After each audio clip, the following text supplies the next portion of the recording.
요즘 LP판 유행하는 거. 스피커도 블루투스 너무 잘 되는데 굳이 LP판을 사서 그걸 콜렉트해서 끼고 넣고 하면서 그 노래 진짜, 그리고 심지어 음질도 안 좋아. 이거를 일종의 현대의 부정이라고 얘기를 해요. 안녕하세요 여러분, 제가 책을 갖고 오도록 하겠습니다.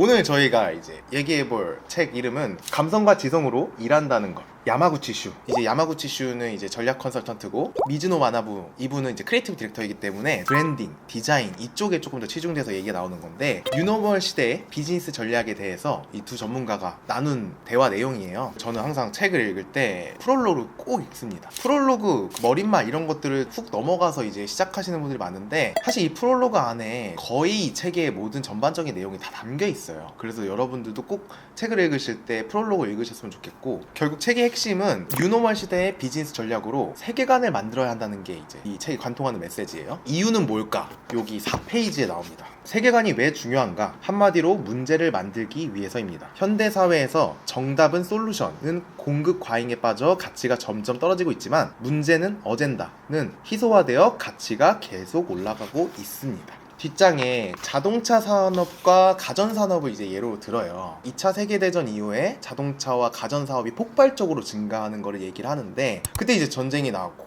춥고 찬물에 손빨래 하는 것도 힘들고 찬 집에 자는 것도 힘들고 이래서, 다음 페이지 6페이지 보면은 매슬로우의 욕구 단계설 이렇게 나와요. 제가 컨텐츠에서도 많이 얘기 나오는데, 2차 산업 이후에는 사람들이 힘든 게 너무 많은 거예요. 생리적 욕구, 안정 욕구를 타겟하는 솔루션을 제시하는 사업들이 크게 성공한 거죠. 요즘 시대로 이제 전화해 오면서 이런 욕구를 못 채우는 사람들이 점점 줄어드는 거예요. 그러다 보니 그냥 단순히 솔루션만 제시하는 산업들은 더 이상 살아남기 힘들어진다는 거죠. 왜냐면 선택의 폭이 너무 많아졌어요. 자동차만 하더라도 이동을 위해서라는 목적만 가지고 구입하기에는 다른 의미로 차를 구매하는 경우가 많잖아요. 나의 다른 욕구, 그러니까 이 윗단계, 그 인정 욕구나 존중 욕구 이런 걸 사실 충족시키기 위해서 사는 경우잖아요. 가정 같은 경우도 그렇고. 그래서 현대사회에서는 아까 얘기했던 정답의 가치는 점점 떨어지고, 반대로 질 좋은 문제의 가치가 점점 올라가고 있다고 해요. 22페이지로 한번 같이 볼게요. 맨 밑에 줄에 편리함의 과잉이라는 이제 단어가 나와요. 편리한 건 당연한 것이고, 이미 모든 게 편리하다 보니 고마운 것도 없고 갖고 싶다는 욕구도 딱히 없죠. 그래서 오히려 일종의 불편이 요구되고 있습니다. 편리함이 과잉될수록 사람들은 오히려 불편한 거에 희소 가치를 느낀다고, 그리고 그거에다 돈을 쓴대요. 여기서는 이제 벽난로가 예시로 나오거든요. 그러니까 사실 벽난로가 필요가 없잖아요. 다른 난방기구들이 잘 돼 있는데, 근데 그 벽난로가 너무 감성 있는 거지. 저는 이게 또 그런 것도 있는 것 같아요. 요즘 LP판 유행하는 거. 노래야 뭐 이걸로 그냥 딱 들으면 나오는 게 노래고, 스피커도 블루투스 너무 잘 되는데 굳이 LP판을 사서 그걸 콜렉트해서 끼고 넣고 하면서 그 노래 진짜, 그리고 심지어 음질도 안 좋아. 근데 막 그거 유행하고. 이거를 일종의 현대의 부정이라고 얘기를 해요. 그래서 여기서 이제 요즘 기업들의 문제가 나오는데, 과거에 솔루션을 제시해서 돈을 많이 벌었던 그 성공 법칙에 너무 매몰되어 있다고 얘기를 해요. 유럽의 자동차 산업과 일본의 자동차 산업을 비교하면서 예를 드는데, 과거 시대에 프랑스 파리에서 성공하려면 먼저 이제 사교계의 이름을 알려야 되는 거예요. 그래서 그 상류층의 이제 사람들의 마음에 들어야 되는 거죠. 그러니까 그때 사용했던 것들이 패션, 화려한 머리 장식, 화려한 드레스, 거기 플러스 내가 타고 다니는 마차. 그래서 이 마차는 귀족 문화의 한 부분으로 일종의 이제 패션처럼 여겨진 거예요. 그러니까 단순히 이동수단이 아닌 거죠. 그거가 토대로 이어지다 보니 지금의 유럽의 자동차 브랜드들의 모습이 됐다라는 게 이제 이분의 주장인데, 45페이지에 자동차는 세계 여러 나라에서 그렇게 많이 팔리는데도 페라리 같은 브랜드 가치를 가지고 있는 자동차는 별로 없습니다. 일본 자동차 업체는 역시나 문화를 생각하지 않고 기능이나 문명 쪽에만 무게를 둔 탓에 진정한 아름다움을 창조하지 못하기 때문이라고 생각합니다. 그리고 저는 또 하나 이유가 있다고 보는데, 그건 자동차 엠블럼 은 거의 이니셜을 사용하고 있다는 겁니다. 미국에서의 일본차의 그 이미지는 10년, 20년 타도 고장 잘 안 나는 차, 이런 이미지로 딱 되어 있거든요. 그것도 이게 그들의 장점이라고 보는데, 전문가 야마구치 슈께서 비즈니스 전략적인 면에서 그렇게 얘기를 하신 것 같아요. 결국 중요한 건 우리는 어떻게 해야 되느냐. 66페이지로 가시죠. 마지막 두 번째 줄부터 읽을게요. 필요를 충족시키는 것이 최고의 가치였던 1960년대와 70년대는 시장 조사를 통해 많은 고객이 좋아할 만한 것을 찾아내서 거기에 맞게 만들어 파는 것이 정석이었습니다. 그러다 보니 비즈니스를 크게 하기 위해서는 시장에 존재하는 가능한 보편적인 욕구불만을 해결하는 것이 중요했습니다. 그때는 대중의 불만이 중요했고 한 개인의 좋고 나쁨은 중요하지 않았습니다. 아무리 자신만의 주장을 해봐도 들어주지 않는 시대였던 거죠. 하지만 물건을 만들어도 팔리지 않는 지금은 제멋대로가 필요한 시대입니다. 스티브 잡스는 굉장히 제멋대로인 사람이었고 그런 제멋대로는 재미와 흥미를 일으키는 힘이 됩니다. 예전에는 유행하는 아이템 모두가 좋아하는 그런 것들이 있었잖아요. 근데 요즘은 굉장히 다양화돼서 취향도 굉장히 다양화되고 그리고 우리 고객들의 선택의 폭이 굉장히 많아진 거죠. 패션 플랫폼들 모아놓은 것들만 가봐도 나이키, 아디다스, 노스페이스 이런 것만 상위권에 있었는데 요즘은 다양한 스몰 브랜드들이 위로 치고 올라가고 그런다는 거죠. 중요한 얘기가 나옵니다. 69페이지. 인재, 상품, 그리고 돈보다 모티베이션이 최고의 경쟁력이 된 거죠. 지금은 바로 그런 세상입니다. 예전에 비해 금리도 떨어지고 필요한 온갖 과학기술에도 쉽게 접근할 수 있다 보니 그런 경영자원의 격차가 경쟁 우위를 좌우할 수 없게 되었습니다. 그리고 온갖 물건이 넘쳐나는 지금 세상에는 배고픈 사람이 거의 없습니다. 다시 말해 필요가 충족된 상황에서 모티베이션이 가장 중요하고 희소성 있는 경영 자원이 되는 겁니다. 요즘 퇴사가 왜 많아지고 왜 이직이 많아지고 왜 사람들이 한 회사에 오래 머물지 않습니까? 그거에 대한 얘기도 된다고 생각을 해요. 더 이상 배고프지가 않아요. 웬만한 알바로도 이 월급 받을 수 있어. 이 일의 의미를 못 찾으면 사람들은 쉽게 떠난다는 거죠. 뒤늦게 사업군에 뛰어들었던 구글, 애플, 페이스북, 아마존이 성장할 수 있었던 배경이 설명으로 나와요. 구글, 애플, 페이스북, 아마존이 먼저 시작한 게 아니에요. 그들은 사실 후발주자예요. 이들은 의미를 파는 일을 시작한 거죠. 야마구치가 이런 얘기를 합니다. 하지만 의미 있다는 가치의 기준을 사용하는 크리에이티브 리더십은 무척 어렵습니다. 무엇이 아름다운지, 무엇이 멋있는지, 무엇이 의미 있는지 등 정답이 없는 세계에서 나는 이 사람 말에 동의합니다 라고 말하는 것 자체가 엄청난 용기를 필요로 합니다. 여기서 넘어가서 맨 밑에 줄. 앞으로는 기업의 리더뿐만 아니라 한 사람 한 사람에게 크리에이티브 리더십이나 미의 경쟁 우위가 필요해질 겁니다. 자신의 감각을 잃지 않고 내가 멋지다고 생각하는 것은 누가 뭐라고 해도 멋지다 라고 말할 수 있는 것이 정말 중요하다고 생각합니다. 내 감으로는 이게 맞아 라고 용기 있게 말할 수 있는 리더가 필요하다는 거죠. 이거를 보면서 어떤 생각이 들었냐면 저도 제가 저희 팀원들한테 가끔 이거 하자 저거 하자 말할 때가 있어요. 근데 가끔 그거를 논리적으로 설명을 못 할 때가 있어요. 근데 그때마다 약간 자괴감에 좀 빠졌거든요. 근데 그거를 자괴감에 빠지는 게 아니라 그동안 내가 유튜브를 지금 5년 차인데 내가 이만큼 쏟아왔기 때문에 나는 이런 게 있는 것 같아. 그래서 더 내 감각을 뾰족하게 키울 수 있는 컨텐츠도 많이 보고 생각도 하고 그런 것들을 통해서 내 감각을 좀 더 뾰족하게 살려서 자신있게 우리 이거 좋을 것 같아 하자 라는 리더십을 키워야겠다라는 책을 보면서 생각을 했습니다. 결국에 이 책에서 얘기하는 거 우리는 의미가 있는 가치를 두는 브랜드가 돼야 되는 거예요. 이 책에서는 브랜드들을 얘기하지만 저는 항상 브랜드나 퍼스널 브랜딩이랑 비슷하다고 생각하거든요. 결국 우리가 의미 있는 가치를 두는 브랜드가 돼야 이 시대에 먹힐 수 있는 사람이 되는 건데 그런 브랜드가 되기 위해서는 세계관을 만들어야 하는데 어떻게 만들어야 하는가 그거에 대한 답이 여기 나와 있습니다. 114페이지. 저는 상품이 됐든 기업이 됐든 코어 타깃은 절대로 존재해야 한다라고 생각합니다. 그 이유는 선생님께서 말씀하신 개성을 만들어가는 직업의 뼈대이기 때문입니다. 개성을 만드는 일은 나무로 치면 줄기를 만드는 일이기도 합니다. 그 줄기에서 잎과 가지가 뻗어나가 세계관을 만들게 되는 거죠.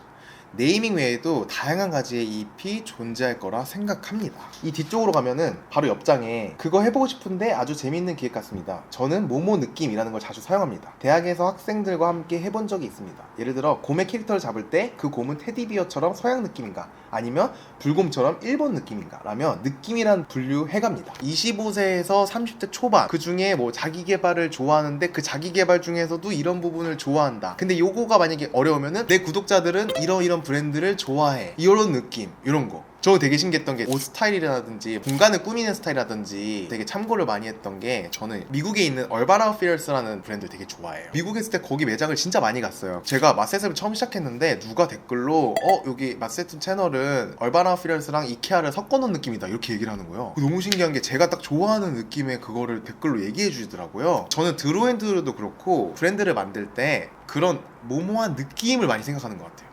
거기서 다 의미가 있는 거라고 생각을 합니다. 118페이지에 가보면 저 이 말도 너무 좋았어요. 스토리를 만드는 방법에는 두 가지 접근법이 있습니다. 하나는 자신이 직접 스토리를 만들어서 그것을 엮어가는 방법, 자기 자신이 작가가 되는 거죠. 다른 한 가지는 이미 존재하는 스토리의 세계관을 활용하는 방법입니다. 제가 사실 이래가지고 저의 첫 책 럭키 드로우를 저의 이야기를 많이 쓴 거예요. 저의 스토리가 많이 들어가야 저를 이해하는 사람들이 많을 거고 세계관을 이해하는 사람들이 많을 거고, 아 앤드류가 이래서 이런 콘텐츠를 만드는 사람이 됐구나, 이런 메시지를 전하게 됐구나, 제가 왜 저러나를 좀 이해시키기 위해서 그렇게 썼어요. 그게 이제 저를 의미 있는 브랜드로 만들어줄 거라고 생각을 했거든요. 그건 이게 제가 직접 스토리가 되는 거고, 두 번째 방법은 이미 존재하고 있는 스토리를 엮어라 라고 얘기를 했는데, 캠핑 브랜드를 하시는 그린이가 있었어요. 근데 그게 잘 안 됐대요. 어떻게 차별성을 둬야 되고 어떻게 브랜딩을 해야 될지 모르겠다 라는 게 있어서 제가 그때 코칭을 잠깐 해드렸는데, 어떤 방식이었냐면, 여러분 몰스킨이라는 그 문구 브랜드 아세요? 그 친구들이 사용하는 스토리가 빈센트 반 고흐, 파블로, 그리고 해밍웨이, 이런 유명한 작가들 있죠. 유명한 예술가들, 작가들이 자기네 노트를 썼다 라고 마케팅을 하거든요. 근데 사실 정확히 얘기하면 아니에요. 그 당시 때 몰스킨은 존재하지 않았어요. 근데 몰스킨이 어떻게 그렇게 얘기할 수 있냐는, 그들이 썼던 양장 방식을 그대로 재현한 게 몰스킨이에요. 그래서 그 스토리를 이용해서 몰스킨이 마케팅을 해서 대박을 칩니다.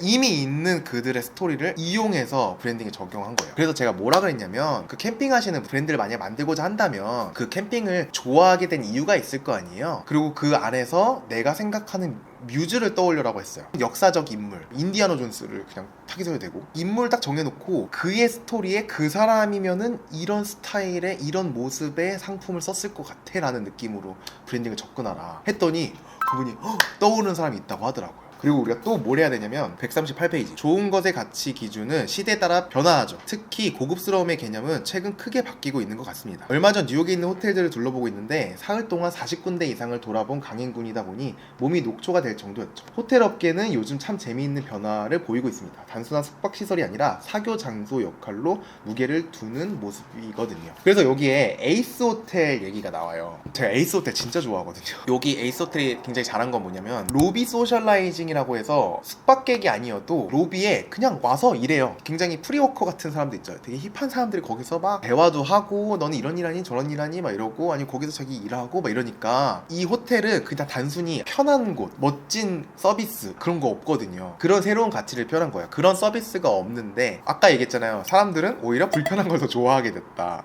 더 의미 있는 거를 찾게 됐다 하니까. 그리고 넘어갈게 142페이지. 지식을 쌓으려면 인풋을 위한 노력이 필요한 것이지 일만 무조건 오래 한다고 되는 것이 아닙니다. 저희 회사 디자이너들도 그냥 두면 밤늦게까지 회사에 있으려고 하거든요. 그래서 최근에 업무 방식을 바꾸어 불필요한 야근을 할 수 없게 만들어버렸죠. 작업시간이라는 키워드가 나오는데, 어디에 일하는 시간보다 머리를 쓰는 시간이 중요합니다. 많은 시간은 회사에 있어야 좋은 아이디어가 떠오른다는 잘못된 인식은 디자이너에게 한정된 것이 아닙니다. 저희 팀은 월요일만 모여서 촬영하고 나머지는 다 재택입니다. 이거 만약 10시간 걸린다고 치면 이거 3시간 걸려서 할 거나 10시간 걸려서 할 거라 저한테 티만 안 나면 돼요. 차라리 몰입해서 진짜 빠르게 끝내버리세요. 그리고 나머지 시간에 다른 걸 하세요 라고 저는 얘기를 하거든요. 그런 것들을 많이 해야 다른 감도 쌓여서 다른 것도 잘할 수 있다고 저는 생각을 하기 때문에, 일하는 시간이 중요한 거 아닌 것 같아요. 얼마나 내가 몰입해서 머리를 쓸 수 있냐가 더 중요한 거고. 네, 컨텐츠를 만드는 사람으로서 이 책을 보면서 어떤 생각을 했냐면, 솔루션을 제시하는 사람인가 아니면 의미의 가치를 두는 사람인가를 다시 생각해보게 됐어요. 궁금한 게 있어서 질문을 드리는데, 세계관을 만들다 보면은 분명히 고객들과는 어느 지점에서는 충돌을 할 수가 있단 말이에요. 고객들은 마음에 드는데 나는 마음에 안 들어, 이런 부분이 생길 수도 있고, 나는 마음에 드는데 고객들은 이게 마음에 안 든다네, 근데 나는 이걸 포기 못해, 뭐 이런 경우가 생길 수도 있고, 그런 충돌이 생길 수 있단 말이에요. 그런 경우는 어떻게 극복을 하셨는지 드로우앤드류님의 경험담이 좀 듣고 싶습니다. 그 타협점을 찾는 과정에서 저는 그런 느낌이었어요. 내가 만약에 정말 하고 싶다 그러면은 새로 시작하는 거. 내가 하고 싶은 게 있는데 이게 내가 지금 갖고 있는 고객들과 맞지 않아. 그럼 새로 시작하는 거죠. 그 고객들과 맞는 방향을 찾아서 이걸 좋아할 수 있는 고객들을 새로 만드는 거죠. 저는 뭐 계정을 새로 만든다거나 채널을 새로 만든다던가 그런 식으로 극복하는 방법이 있고, 그리고 만약에 내가 갖고 있는 고객들이 좋아하는 게 있는데 내가 안 좋아해요? 그러면 그거 안에 내가 좋아할 수 있는 방향을 심는 거가 좋지 않을까라는 생각을 했어요.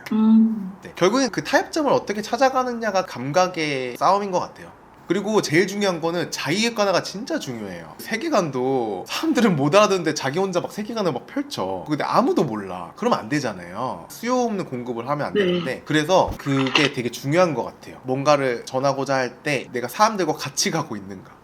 오늘 함께 해주신 분들 너무너무 감사하고, 저희 그린이지 북클럽은 매달 새로운 선착순 100명과 진행을 하니까요, 많이들 참여해주시면 좋겠습니다. 다음 달에 뵙도록 하겠습니다. 오늘 참가해주셔서 너무 감사해요. 안녕.